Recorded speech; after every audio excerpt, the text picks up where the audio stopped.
السلام عليكم ورحمة الله وبركاته. كبجمتوتا في جالتمتوتا المان أورمو الدنيا مرة ترجمتن.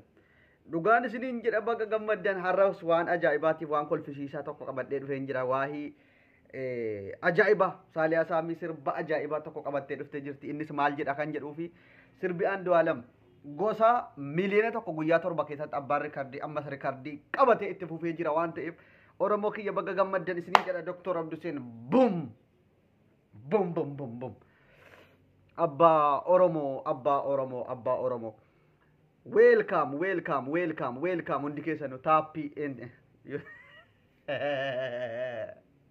taappii TikTok irratti taap godha akka nama maraate taap like share tap otu jennu amma kunoo amma asirratti taap godhaa jechi jedhu afaan keessana dhufnaan hin kolfee ka'e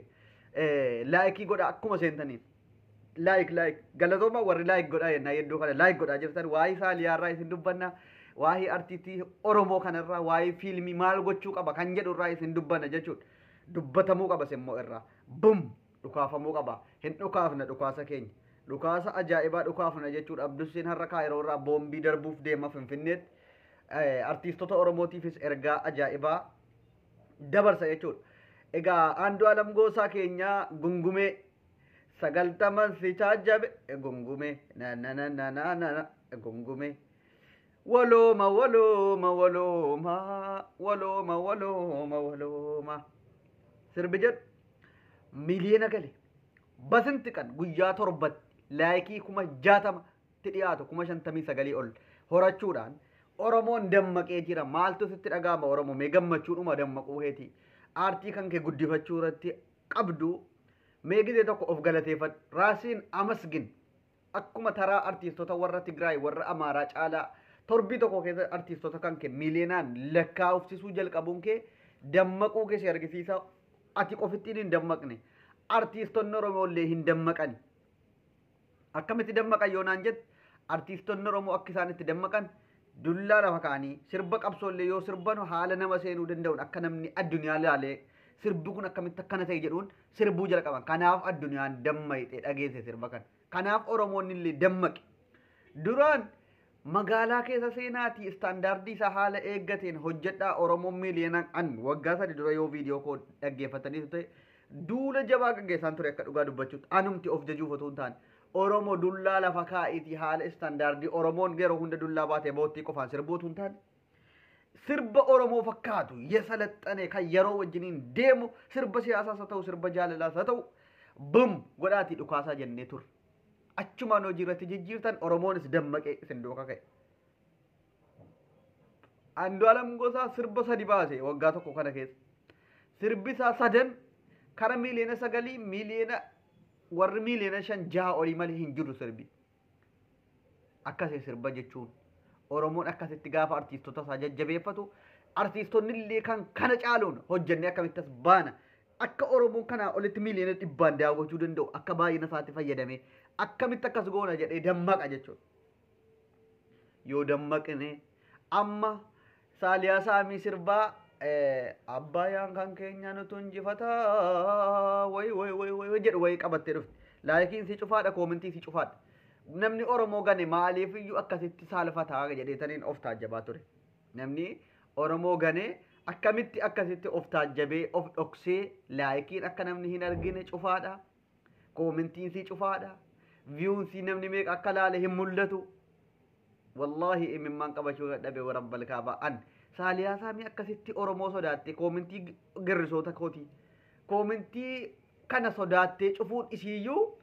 akka karaan isiin irra jirtu sirriin taane karaa dogongoraa ta'u obbarteetti otuu itti amantee sirbi koo bareedaadha nama hariinnaa dhaggeeffata anis Oromoo bakka bu'een sirbaara jettee laayikii yaada laayikiin barbaaddi namni si jaallachuu hamma namni si jaallatu arguuf hanga ummanni Oromoo koomentii yaada kennamuuf kana baruu jettee hin cuftu ture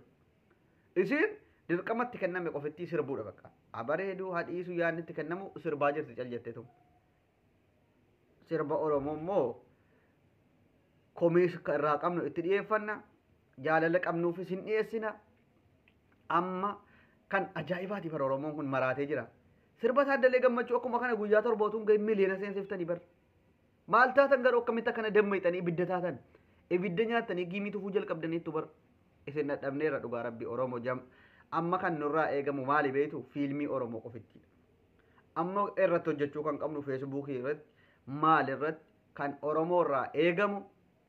fiilmii oromoo qofitti irratti hojjechuudha fiilmii kana booda fiilmii afaan oromoo hojjetamu oromoon akka laalamu fiilmii nama kolfisiisu yoo ta'e koomiidiyaanii akkuma warra fiilmii amaariffaa hojjetanutti koomiidiyaanii yoo qabaate koomiidiyaanii keessa galchatanii waan kolfa waan ummanni kun itti bashannanu waan ergaa dabarsuu ta'a illee haala qoosaatiin namni bar gigim jedheetu boocha qofaan dabarsuutu hin taane haala qoosaatiin ergaa kan kee namatti dabarfachuu dandeessa jechuudha. Akka namni ergaa kee kana siif hubatuuf qoosaallee keessa mayittee fiilmii Oromoo irratti akkuma amma sirba Oromoo kana xiyyeeffannoon akka keessa galu godhame akka xiyyeeffannoo keessa galu kan godhame haala ajaa'ibaatiin yoo ta'u baate Oromoon daawwata amma warri fiilmii hojjetu baay'een hin jiru fiilmii Oromoo hojjetamu sin argu waggaa keessaa yoo bahe akka intiniitti tokkitti ibba maaliif baay'ina qabna artiistota qabna kan garuu karaa ikoonomiitiin rakkoo qabna waan ta'eef baajata kanarrattis baajatni qobaatti artiistotaaf ramadamee haddii kana akka jarri istaandaardii isaa eeganii hojjetanuuf gargaaru dhabamullee kana booda Oromoon sana irratti hojjechuu qabu fiilmii hojjetu maal warri soddaa ispoonsara garuu ispoonsaraan hojjetu waan ta'eef warri soddaa kanatti halkanii guyyaa itti cinqamanii bareechanii haala daa'imallee itti godhanii hojjetu. Oromoonis ijoollee daa'ima irratti hirmaachisee jaarsasa ta'u nama fiilmii Oromoo bareechee nama hawwachiisee nama fudhachiisuu danda'u ta'uu qaba kana booda.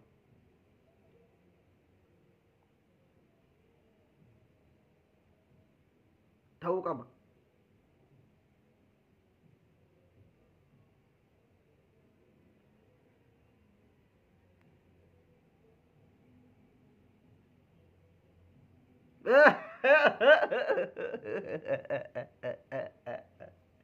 Laayikii guba tokko barbaadaadha. Gorsa kana akka namni dhagahuun fedha waan ta'eef.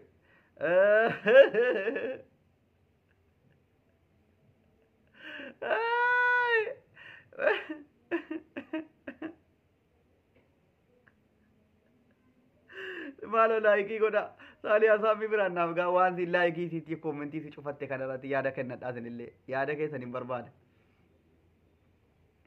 Anoosi kaasuudhaaf jireenyi wuddiidha.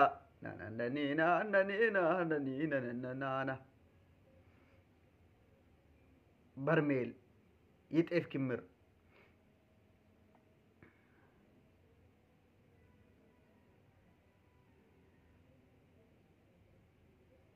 Jireenyi wuddiidha.